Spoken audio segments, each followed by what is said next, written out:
Good afternoon, everybody. Thank you for being here. On behalf of the Ukraine House Organizing Committee, welcome to Ukraine's Battle Against Tyranny, Why History Matters. I'd like to first introduce our panel.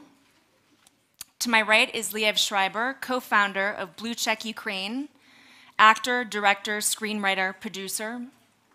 To his right is Dr. Oksana Kiss, historian of women and a feminist anthropologist. She's president of the Ukrainian Association for Research in Women's History. To her right is Andrei Lushnitsky, senior associate, IICEE, University of Freiburg, and he's also president of the Ukrainian Society of Switzerland. And here we have on the screen, beaming in live from the front, Mr. Anton Drobovich, head of the Ukrainian Institute of National Remembrance. Thank you, Anton. Hello, friends. Thank you. This panel is called Ukraine's Battle Against Tyranny, Why History Matters. What is tyranny? Tyranny takes many forms. It's military invasions, it's economic tyranny, pressure, squeezing, economic theft, it's sociological tyranny, it's cultural usurpation, it's seizing of another's history as one's own, it's attempt to obliterate language, for example, Russification and denial of the right to speak your own language. The 19th century Ukrainian history is filled with decrees. You can't speak the Ukrainian language. Tyranny is forcing people to do something that they don't want to do, and then punishing them for it. We've all been watching the news over the last 3 months, and plenty of commentators have referred to Ukraine as a new country born 30 years ago, following the collapse of the Soviet Union. There is this perception internationally that Ukraine is somehow breaking away from Russia, when in fact, Ukraine operates from the position of strength. Ukraine's 1,500-year history reaches back to Kyivan Rus, which at its height was mightier, was bigger than Paris and London both. Ukraine is the predecessor to Russia.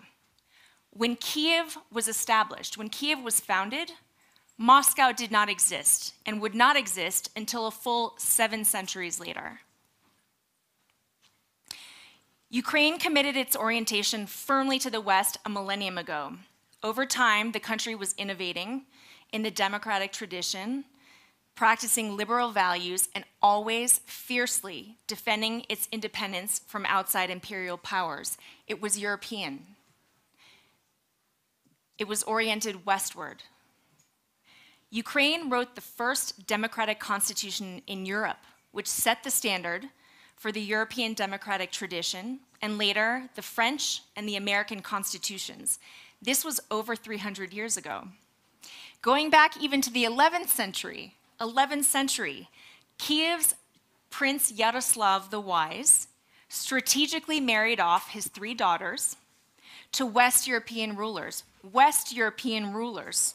with Anna becoming the Queen of France. In fact, the French and Anna's ruler husband have Anna to thank for introducing literacy, bathing, and the use of the fork at the French court.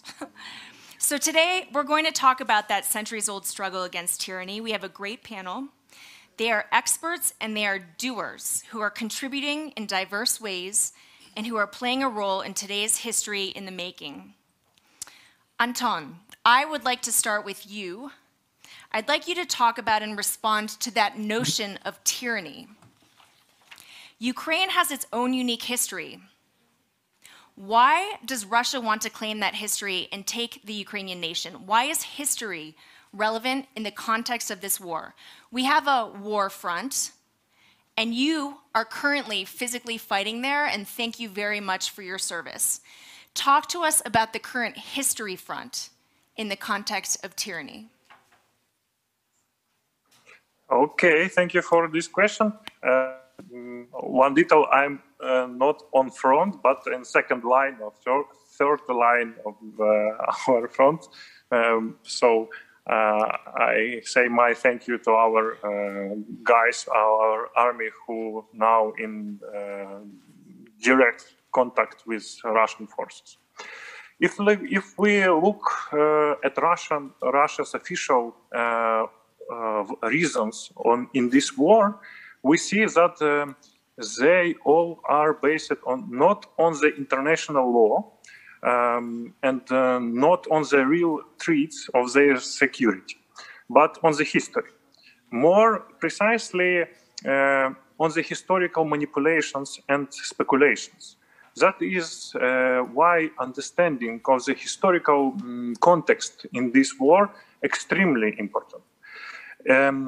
As you may remember, the Russian aggression against Ukraine was preceded by Putin's long pseudo-historical article, in which he tried to prove the artificiality of the people of Ukraine and was once again nostalgic for the USSR, etc. Moreover, in his video addressing just on the eve of this year escalation, Putin again appealed to the historical right of the Russia to interfere in the affairs of Ukraine under the guise of fiction about the need for denazification, etc. Here, I would like to emphasize that the vast majority of the United Nations countries have condemned Russian attack on Ukraine. So we are dealing with a crime of aggression, not with some good reason why. Within 30 years after the collapse of the Soviet Union, Russia has failed to create anything truly meaningful, something that has somehow confirmed its ambitions as a world leader. That is why Russia is forced to seek greatness in the history, I suppose. While there are no real achievements, Russia decided to sell the myths and stories of the past, starting from appropriating the victory of the World War II exclusively to Russians, and up to encouraging on the millennial history of Ukrainian land that begins at least with the ancient state of the Rus. You mentioned this today, with its capital in Kyiv, and reaches its roots to the 8th and 9th centuries. They claim our history because they are ashamed to admit that they actually come from a gang of mercenaries of Golden Horde who have ruined and conquered neighboring principalities with the blessing of the Mongol conquerors in the 13th, 15th century. In fact, they were traitors to the Rus state and vassals to the occupiers. The history of the first Moscow princess, in particular of Ivan I, also known as Ivan Kalita, is very revealing here.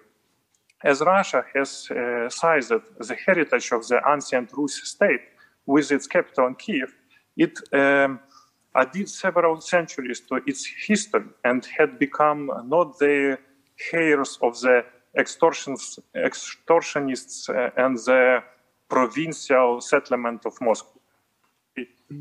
It grew to the scale of the city not earlier.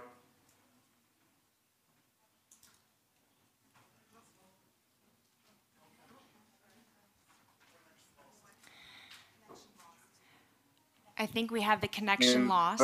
Pretend to becoming the successor of the Byzantine Empire.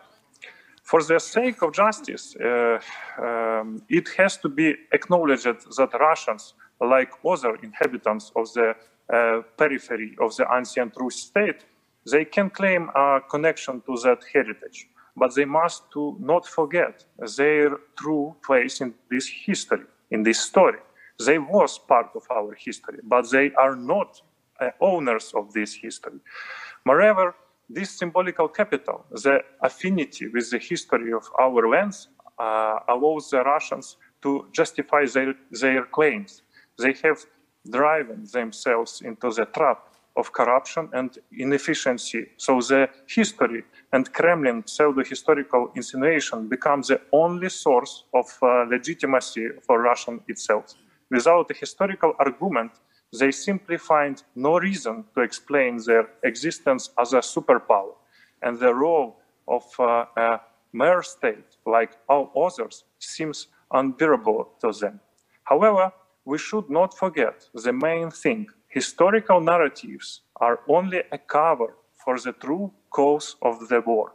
And there is the only cause of war, expansion. In order to devour Ukraine and in that way to pour fresh blood in the rotting and dying sub-empire and to extend its life. Thank you. Anton. Thank you very much. Oksana, I'd like to go to you next. Okay.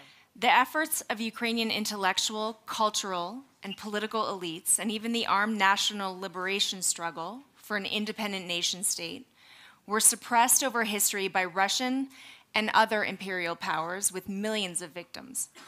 The Ukrainian dream of an independent nation state was realized, then destroyed. Ukraine ultimately gained its modern independence in 1991. Today, we are witnessing yet another brutal infringement of Ukraine's national sovereignty by the Russian imperialist state. From your perspective as a historian, does Ukraine have a historical fate? What is it? Well, thank you for that question. This is not the easy one. Actually, that's true. When one reads the history of Ukraine, he or she could get an impression that it's a chain of failures and the permanent terrible losses. But if we slightly change the angle and look at the same history from a different perspective, we have to admit that despite all those terrible sufferings and losses and defeats, ultimately Ukrainians survived. And they achieved the goal, and they fulfilled the dream, established a nation state of its own. So Ukrainians have a bad luck to live side by side with a very big and strong and greedy and aggressive neighbor who really want to dominate us and keeps infringing our sovereignty. But what we really have to admit and to appreciate is our nation's special feature, survivability, I would say. Mm-hmm. And here I would come with a kind of a metaphor. Would you excuse me for that?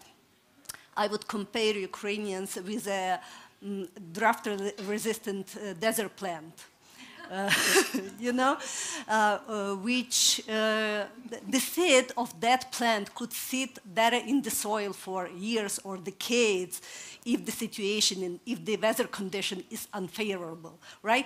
But once there is a good rain, those seeds become growing very rapidly and flourishing abundantly and bringing seeds and spreading those seeds with a mission to continue growing and blooming and bringing fruits over and over again. And when the weather worsens again and the plants have to die, the seeds remain in the soil. Mm. And they carry on the genetic code.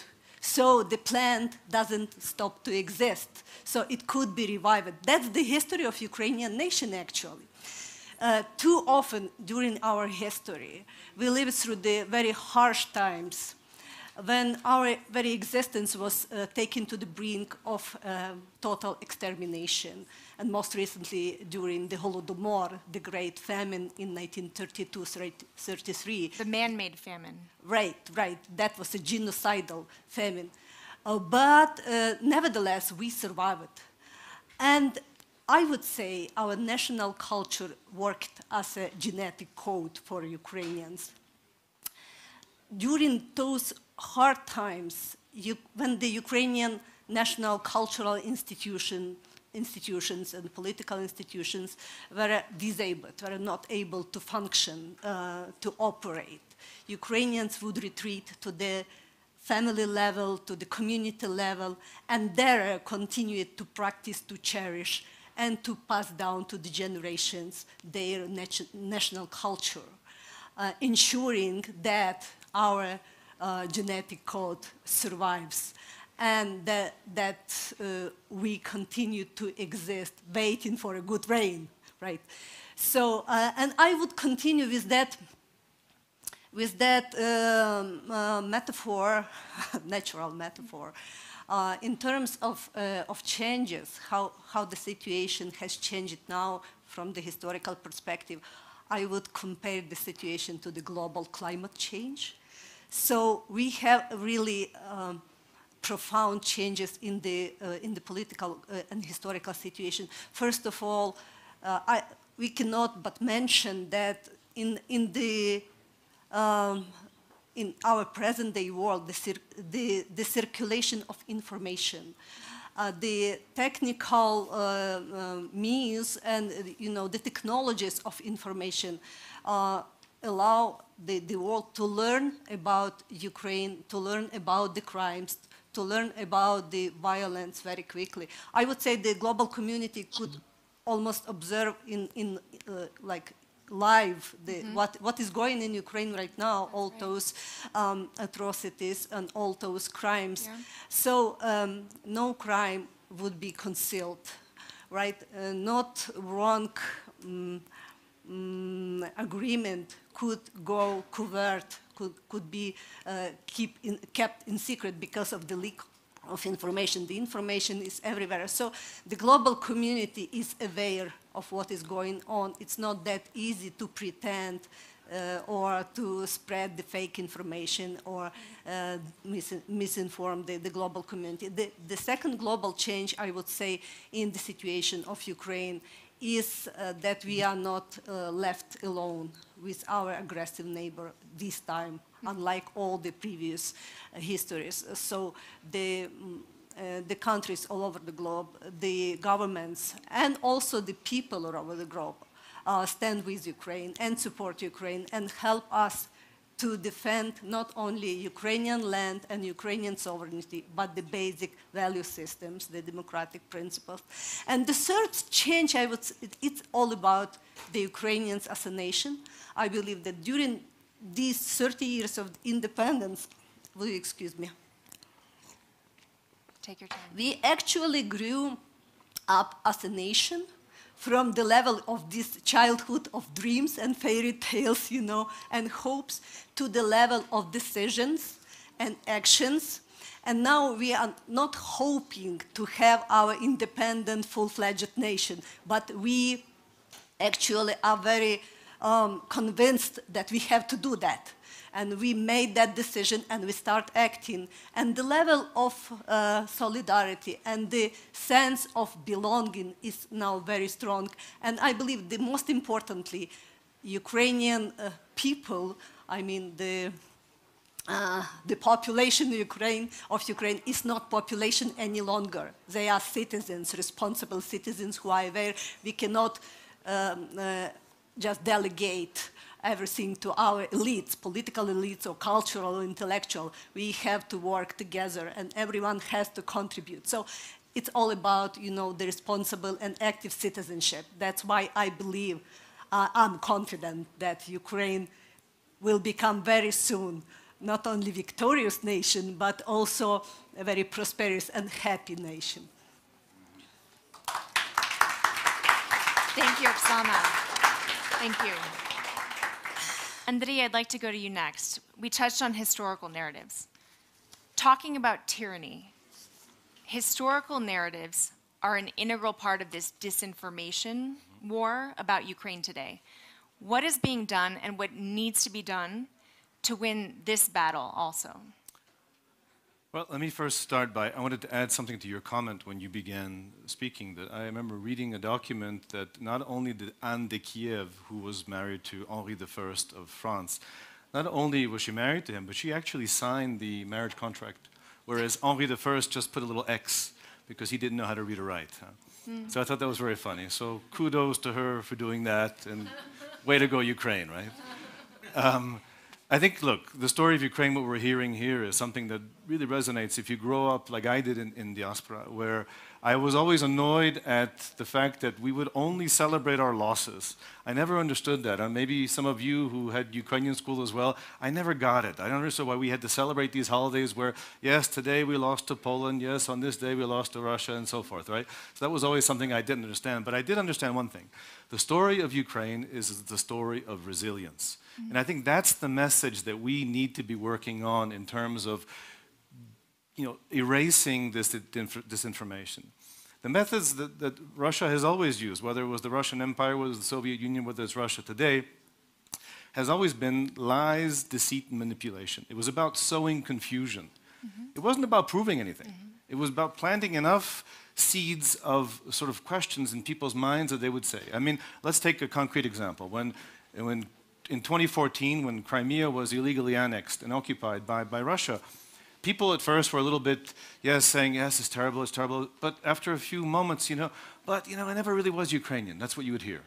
It was it was a gift. It was gifted, right? And people didn't, but they weren't curious enough to actually go and learn about Crimean history to know that it didn't belong to Russians either. It belonged to the Tatars, right? That were forcibly forced to leave and to go to Siberia after the end of the Second World. So I think we have to concentrate as a society in trying to get accurate information and trying not to waste all this time contradicting. I mean, this happens a lot. If I go into a panel, people speak, and in the end, you're almost, I have my talking points, but I can't let this point go by without correcting it, We have to find a way to filter that. Some things are worth correcting, some things aren't worth correcting. So I think in this era of disinformation and the fact that we live in a society where so little is given to actual investigative journalism. If you read your newspaper, you'll see that stories are picked up, it's either AP or ATS or other, a story is written, it's picked up by 30 or 40 different newspapers. So I think we as a society owe it to ourselves. I mean, we had something similar in the US, right? With all the fake news and things going on. We owe it to ourselves to devote a sufficient amount of resources to journalism and to investigative journalism so that we're able to get an accurate story out to people. So I think that is something that we... To all the journalists here, I think this is a very important point. We need you, and we need you desperately, especially today with what's going on in Ukraine. People can see what's happening. We see live streams of war. I mean, this is unthinkable. I still want to wake up like it's a nightmare. I get up in the morning saying, did I just dream that? It's been going on for more than 80 days. We're witnessing this. We're witnessing the murder of a modern democratic nation. It's all being streamed live to us. Right? And what is being done? And I think this is really the important question that we need to all ask ourselves. Thank you. Thank you, Andrei. Liev, you are the co-founder of BlueCheck Ukraine. And before we go to you, I would like to throw up a video of your work over the past couple of months in Ukraine. And I think this one happened just last month in April.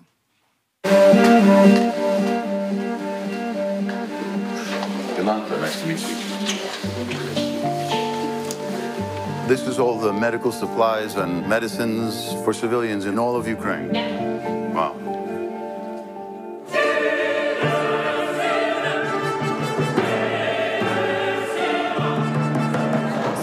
Тут в залі, тут є в нас великий гуманітарний штаб. Ми тут займаємось збором ліків і передачею їх на фронт. Але тут на сцені ми робимо музику.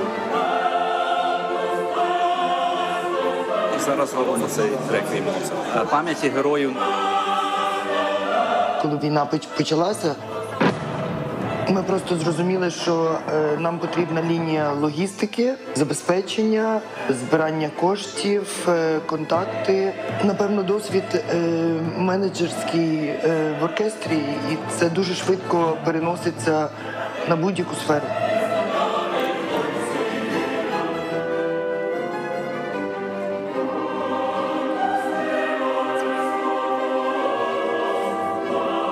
Приїжджає груз, то оркестр зупиняється в музиці, розгружає груз.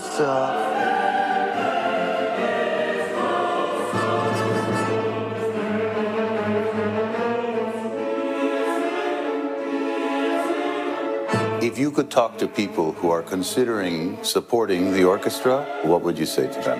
Ну, я точно вже після війни їх не буду переконувати. Я просто єдине можу сказати, щоб вони берегли кожну хвилину свого життя. Щоб вони жили сьогоднішнім днем на повні груди. Щоб вони любили всіх людей, які біля них. Щоб вони просто віддавали і дарували любов.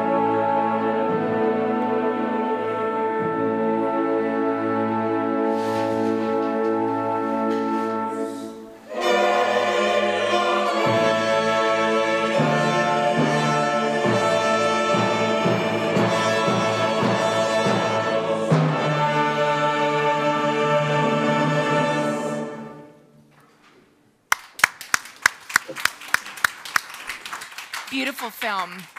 Liev, I'm being told we might have a mic malfunction with you, so please, here, take this. Okay. You are a global citizen of Ukrainian heritage. You are part Ukrainian. Is that right? Yes, I am. Oh. I forgot the Ukrainian handshake. Culture is your craft, and this gives you a platform to make a difference. Tell us about BlueCheck Ukraine. You are a co-founder, and the genesis of that whole idea, and what you're accomplishing in Ukraine in these past months. There are a lot of donor organizations out there. Why should we be donating to BlueCheck Ukraine? Well, first of all, thank you for having me, and I owe an apology to my esteemed co-panelists. I have a benefit I have to do tomorrow. I should be in the humanitarian panel. I don't belong up on this stage with you, and it's a real honor to be here, so thank you. But if I can exploit a few moments of your time. I like to think of myself as one of those desert plants that has been watered by the resilience and courage of gentlemen like this man here and all of you who are are defending yourselves against this truly brutal invasion. I've never really thought of myself as Ukrainian. As an actor, I've always been on a personal journey of identity. I have a grandfather who is of Ukrainian ancestry, and so I made a film about Ukraine in 2005. And so when a lot of people in my industry and friends called me and asked me how they could give, how they could support Ukraine, unfortunately, I didn't have a good answer. And I felt terrible about that, particularly because I have two teenage children who I would like to understand their ancestry, and I would also like them to understand how they should respond to a moment like this. So I called some friends who collectively have about 30 years of experience in humanitarian relief. One of them was the executive director of Doctors Without Borders. He's now chief of public policy at Robin Hood. Another was the communications director for Doctors Without Borders. And we came up with an idea after spending some time in Poland and Ukraine. One of the things that I noticed is that Ukrainians are uniquely equipped to take care of themselves. But like any great orchestra, their power is in numbers, and so we need to help them and we need to support them. So what we decided we would do is form an initiative that would identify, vet, and that's extremely important, at least in America, that people feel that the organizations that are doing the work can be trusted, that their money's going to go where we say it's going. So we have a terrific law firm called Ropes and Gray, which is doing all of that work pro bono for us. Another group called Integrity Risk International, which has also offered all of those services pro bono. And they're vetting these organizations that we found, and we want to prioritize organizations that are either Ukrainian or on the ground, boots on the ground in Ukraine doing the work. Because the reality is, thank you.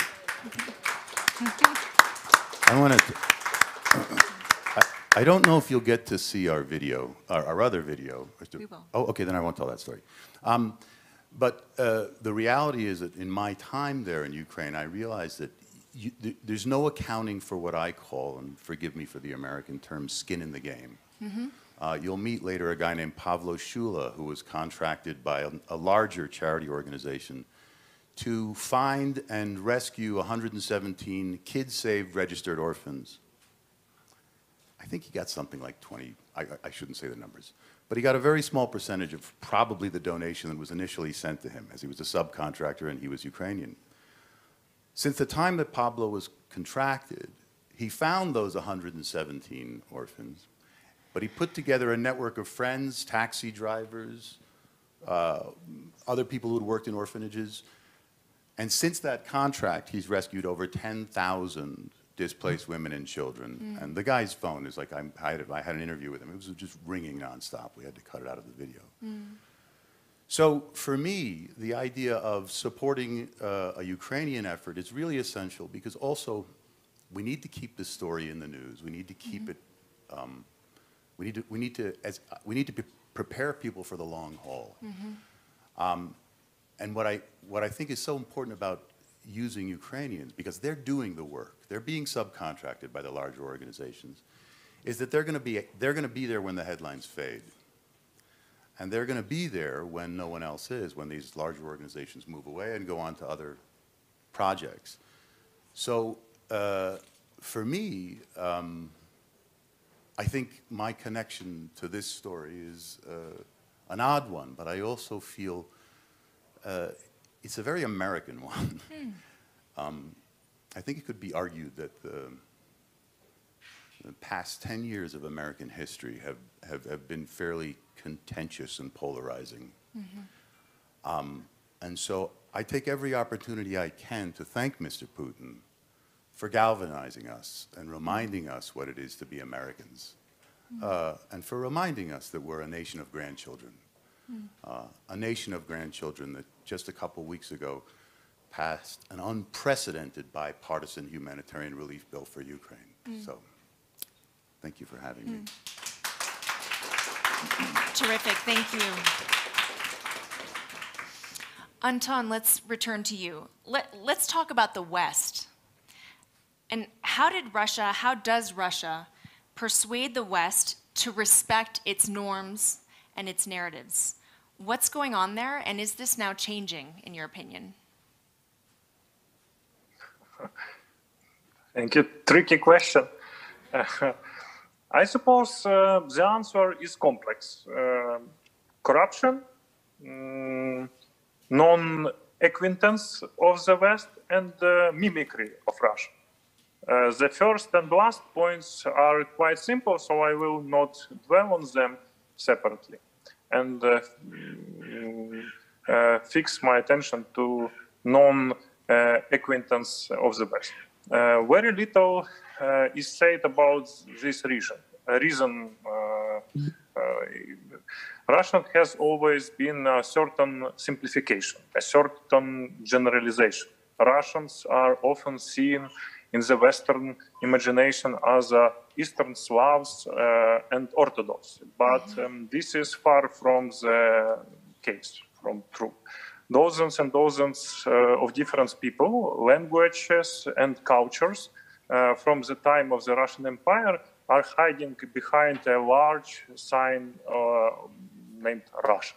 Many countries in the world have a multinational composition that is not strange, but most countries do not try to dissolve everyone in this titular nation, but Russia is doing that. And the essence of modern Russia aggression against Ukraine, I suppose, is also in this: to capture, to conquer, and if possible, to dissolve the people of Ukraine. In 1991, after the collapse of the Soviet Union, there was a real hope that not only the former republics would finally live freely from Moscow, but the peoples of the Russian Federation could finally develop as entities and use the wealth of their lands primarily to develop their people. But it did not happen. This period of freedom and search lasted no more than a decade. And then it began to collapse gradually, and now the situation has reached its apogee in the centralization of power in Moscow. In some aspects, the real situation, which the cultural and political rights of the nation in Russia is now even worse than it was before in 1991. I have one example.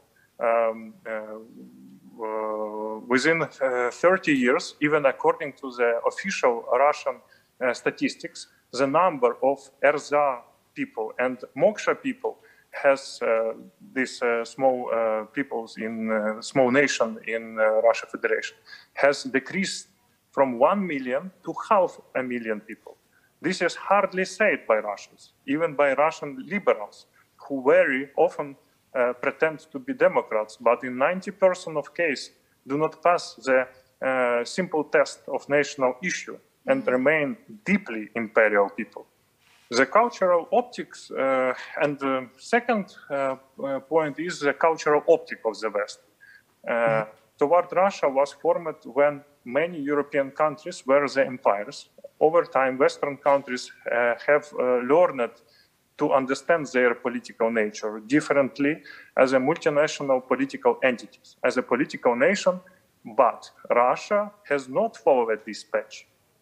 Russia still sees itself as an ethnic nation of Russians to which all other nations are the subjects. This is not exactly ethno-nationalism.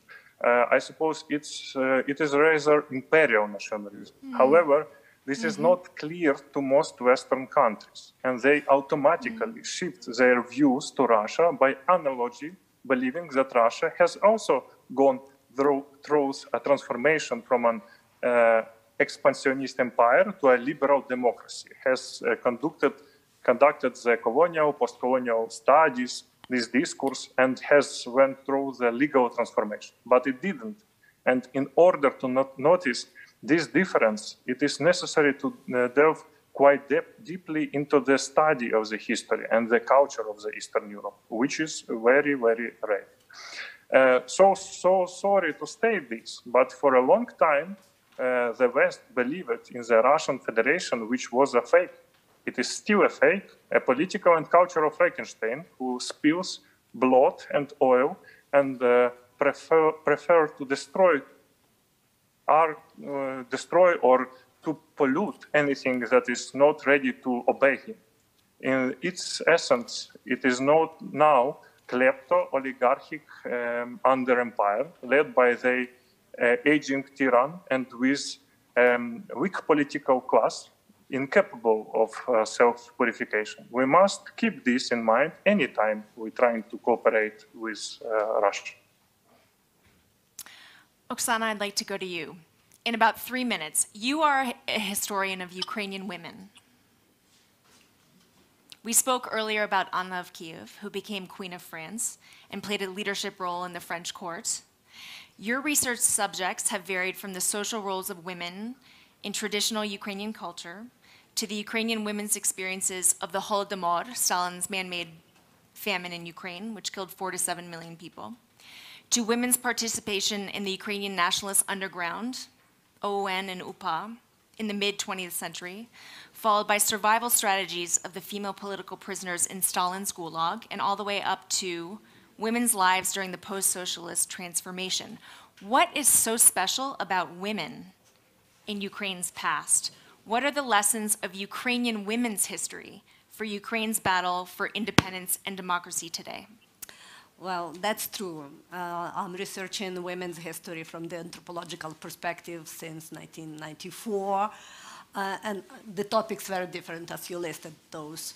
And all of my research is heavily based on analysis of women's personal stories, testimonies of their lives. And I had the privilege to interview and to read the memoirs of like hundreds of Ukrainian women who survived different political regimes, who lived through the major historical developments, and who actually witnessed and participated in the most dramatic events in Ukrainian history during the 20th century.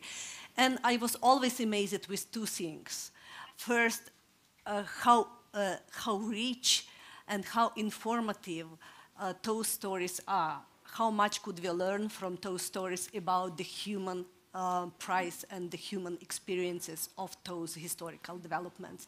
And the second, how much different their histories are from what we used to perceive as a conventional history of the Ukraine in terms of women's self-perceptions as agents of the history. Actually, we have to admit that Ukrainian history, just like any other national history until recently, was missing women almost completely from the narrative. We knew that women were there. You just recently came out with a book. Yes, yeah. But we knew that women were there during the Second and the First World War, during the Holodomor. But what they actually... Oh, the mic doesn't work? Okay. But we actually had very little or no idea what actually women did. And that invisibility of women in history, of Ukrainian women in history, not only distorts our picture of the past, we have incomplete understanding of our past, but it also creates an impression that women actually did not participate. They lived passively through the history, just passively accepting whatever came to them.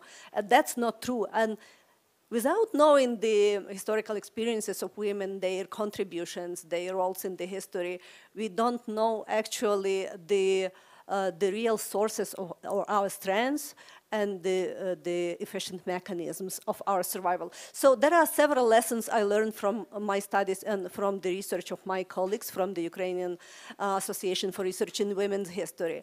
First concerns what actually women, the majority of women do. Women do the reproductive work. And I would say it's not only about the natural reproduction in terms of childbearing, but also about the cultural reproduction in terms of child rearing, when women actually continue to practice, to cherish, and to pass down to kids the core elements of Ukrainian culture, the mother tongue, the folk culture, the arts and crafts, the knowledge of literature, but most importantly, the social norms and the cultural values. So women's contribution to the cultural reproduction of the nation, especially as a stateless nation, we experienced all kinds of discrimination during the centuries. That was, I perceive this women's very special mission in our cultural survival. This was a women's grassroots agency with historical meaning.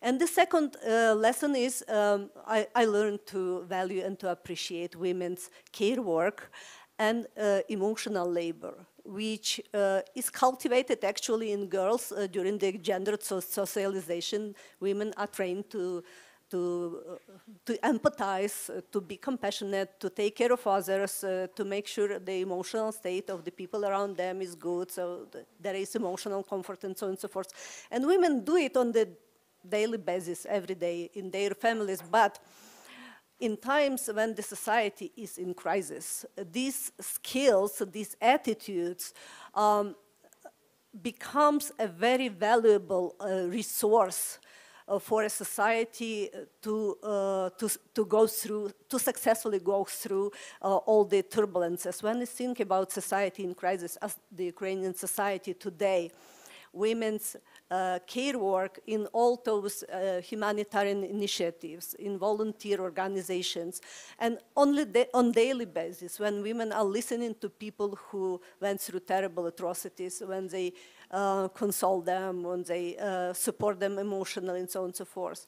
I would say when we think from the perspective of a society which goes through the period of terrible turbulence, this seemingly mundane, very trivial work works actually as a shock absorber, which smooths out all those triggers and helps society to stabilize and in order not to collapse, to keep on track and to keep going and operate in a safe mode. So I would say all those very everyday women's practices like reproductive work, care work, and emotional labor have to be appreciated because they are so important, especially for the nation like ours.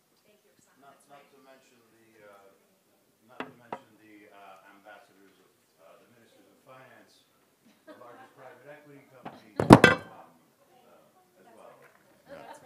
Thank you for that. I'll let you keep that microphone, I don't think Liev. it We're going to works. go to There you we go. next. Oh, there we go. We've been talking about history. Tell us about your history, Liev, and your family roots. Your family's part Ukrainian. Were you conscious of that growing up and before the war? And how has this experience with BlueCheck Ukraine, traveling there, integrating with the people, talking with them, witnessing this firsthand, how has that experience changed you as a human and as a professional? And finally, what has impressed you most about the Ukrainian people? Forgive me for giving you some personal narrative, but I was raised by my grandfather, who is the Ukrainian element in my family. My grandfather was the sort of guy who would smack me in the back of the head if I didn't open a door for someone. Not too hard, but hard enough. He was the one who insisted that I didn't sit at a table until all of the women had sat. He was the one who gave me all of my guiding principles on, I think, to some degree, what you were talking about, that the women of Ukraine have been responsible for. My grandfather did all of that for me, and so I felt very, very close to him. I had a friendship with him that I'm sure some of you can relate to. There was one person in your family that you loved beyond, as Shakespeare would say. When my grandfather died, I had just gotten out of graduate school. I also had, I felt like I had lost something and I wasn't entirely sure what it was. And that was because my grandfather never talked about where he was from. The war, the pogroms, the series of things that he had gone through and that his family had gone through. He had lost a tremendous amount of people in both of those events. He never wanted anyone to know who he was or where he was from. And so he decided to become completely American, with the exception that he hated Germans. My brother later married a German, and he decided that he loved Germans. That's the kind of man my grandfather was. I never heard any Ukrainian in my household unless my grandfather got really drunk. And then it was a mix of Ukrainian and a strange sort of Yiddish Ukrainian that I really can't describe. Sorry. Anton. But what this did for me was I had a sort of strange upbringing. And this man was the guiding principle in my life. He was the one who taught me what it was to be a man. He was the one who taught me how I should behave in society and how I should treat others and how I should relate to the world.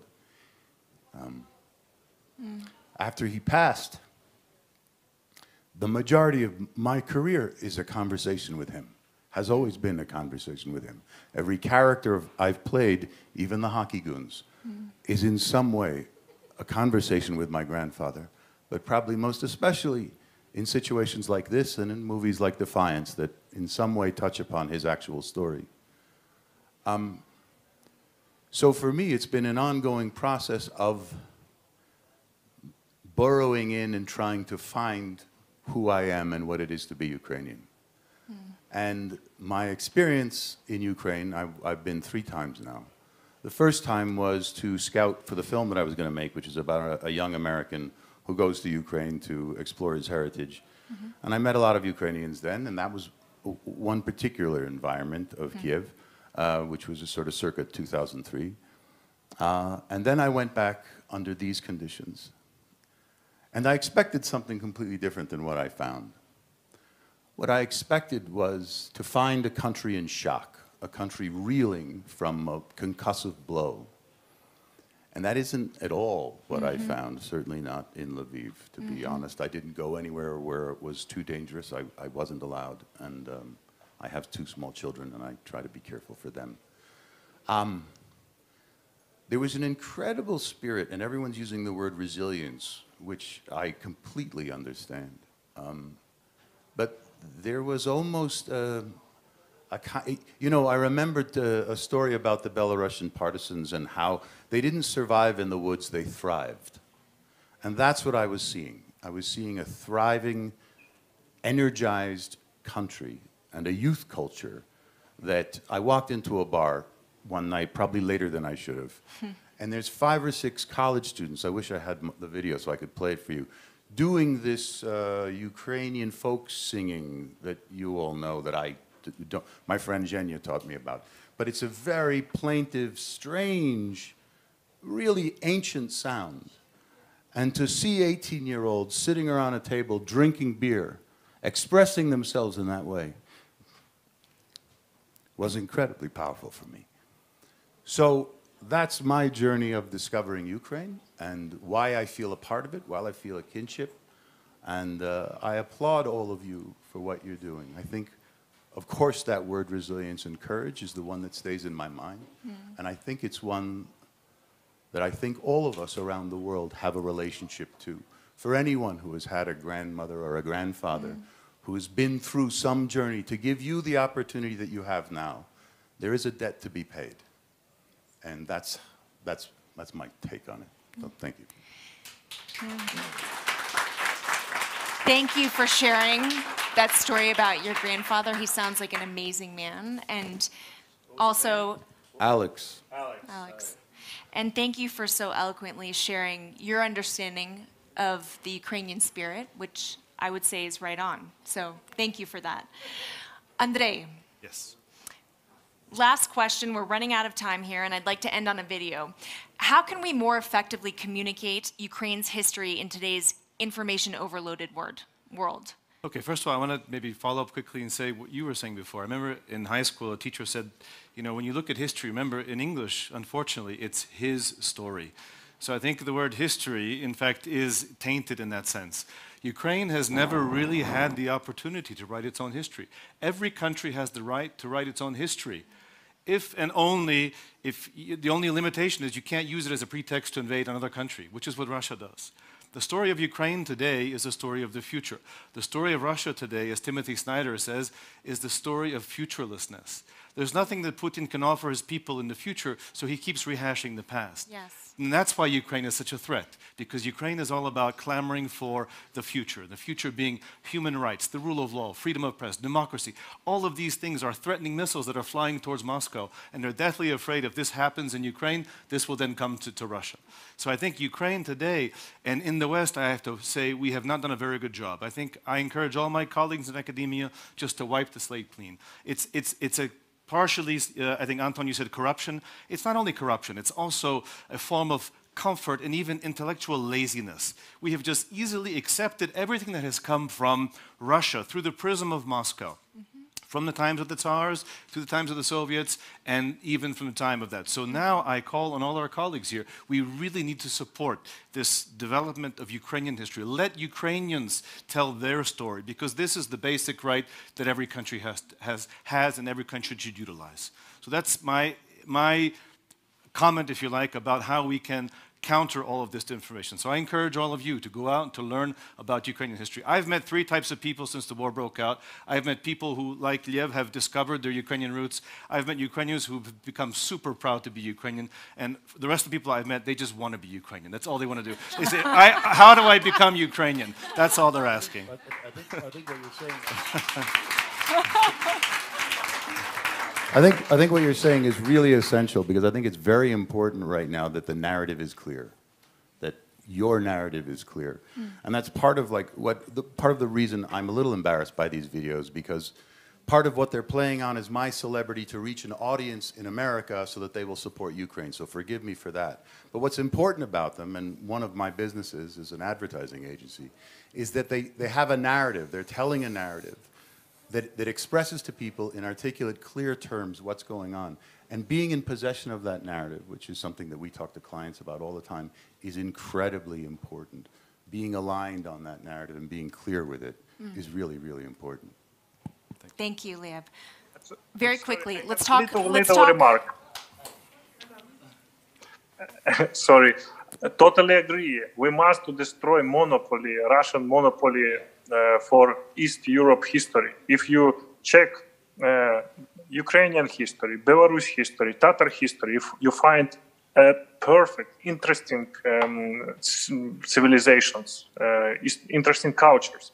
This is East Europe is not only Russia.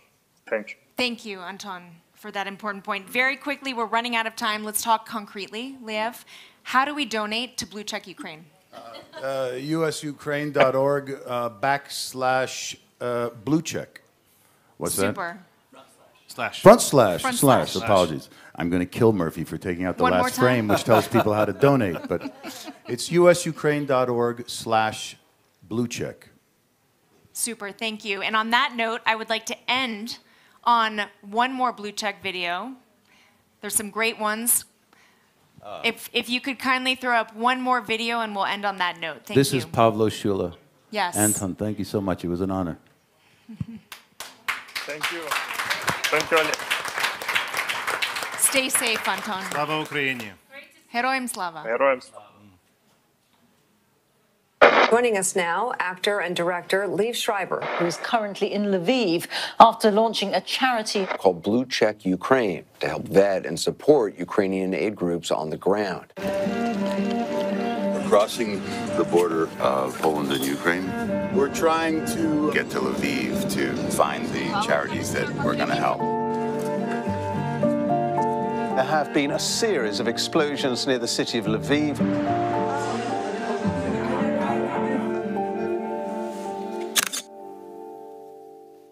Can you tell us a little bit about what KidSave does? За поддержку только что мы из-под бомбардировки прям вывезли около 100 детей з дому малютки. KidSave, перш за все, а ми займаємось евакуацією дітей-сиріт або там, де війна підійшла дуже близько.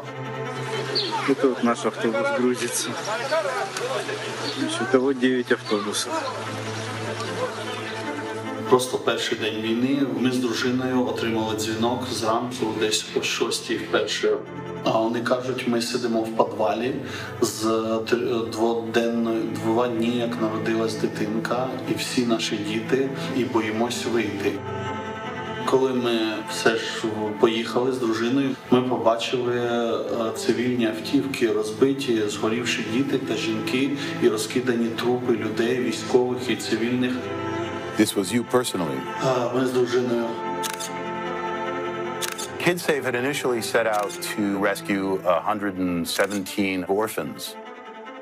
But then they started to work with Pavlo, and they have rescued over 10,000 displaced women and children. If you had the opportunity to speak to people who were considering supporting your efforts and your work, what would you say to them? Взагалі дякуємо за те, що вони бажають допомогти. Кожен цент і кожен долар – це є життя дитини, жінки, літньої людини, яких ми евакуюємо. Сейчас мы находимся в Чехии только благодаря тому, что Павел... Поблагодарить семью Елену и Павла Шульги. Благодарим!